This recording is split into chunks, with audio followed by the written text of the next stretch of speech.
सभी भाई और बहनों को जय यीशु। हम परमेश्वर पिता, परमेश्वर पुत्र और परमेश्वर पवित्र आत्मा का धन्यवाद करते हैं।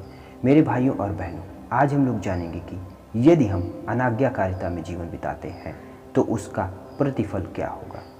आज हम लोग इस बात को परमेश्वर के वचन के द्वारा समझेंगे। अनाज्ञाकारिता का मतलब है परमेश्वर के वचन के अनुसार अपना जीवन ना व्यतीत करना। इसमें हम परमेश्वर की आज्ञाओं को ना मानकर हम अपनी विधियों को मानने लगते हैं, अर्थात उसी के अनुसार अपना जीवन व्यतीत करने लगते हैं। यदि हम ऐसा करते हैं तो हमको इससे लाभ होगा या फिर हानि। हम वचन पढ़ेंगे यूहन्ना अध्याय 14 उसके 15 पद को। लिखा है, यदि तुम मुझसे प्रेम रखते हो तो मेरी आज्ञाओं को मानोगे। तो क्या आप परमेश्वर से प्रेम रखते हो? यदि परमेश्वर से प्रेम करते हो तो क्या परमेश्वर की आज्ञाओं को मानते हो? यदि हम उसकी आज्ञाओं को नहीं मानते तो यह नहीं कह सकते कि हम परमेश्वर से प्रेम करते हैं। हम आगे और वचन पढ़ेंगे व्यवस्था विवरण अध्याय 5 उसके 32 पद से 33 पद तक। इसलिए तुम अपने परमेश्वर यहोवा की आज्ञा के अनुसार करने में चौकसी करना, ना तो दाहिने मुड़ना और ना बाएं। जिस मार्ग में चलने की आज्ञा तुम्हारे परमेश्वर यहोवा ने तुमको दी है, उस सारे मार्ग पर चलते रहो कि तुम जीवित रहो और तुम्हारा भला हो। और जिस देश के तुम अधिकारी होगे उसमें तुम बहुत दिनों के लिए बने रहो।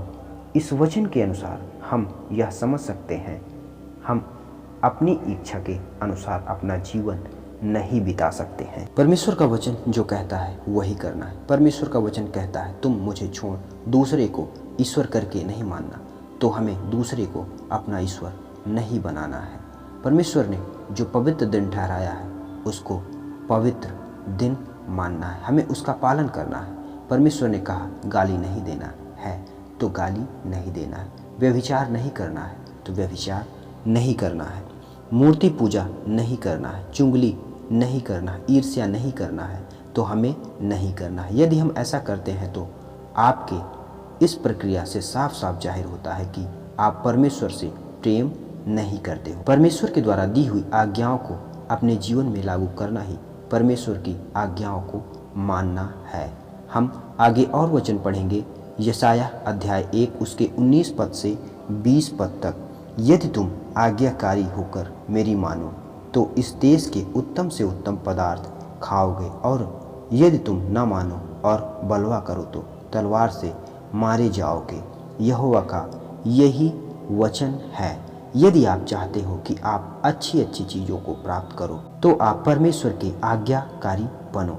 हम आगे और वचन पढ़ेंगे लूका अध्याय 6 उसके 46 पद को। लिखा है, जब तुम मेरा कहना नहीं मानते तो क्यों मुझे हे प्रभु कहते हो?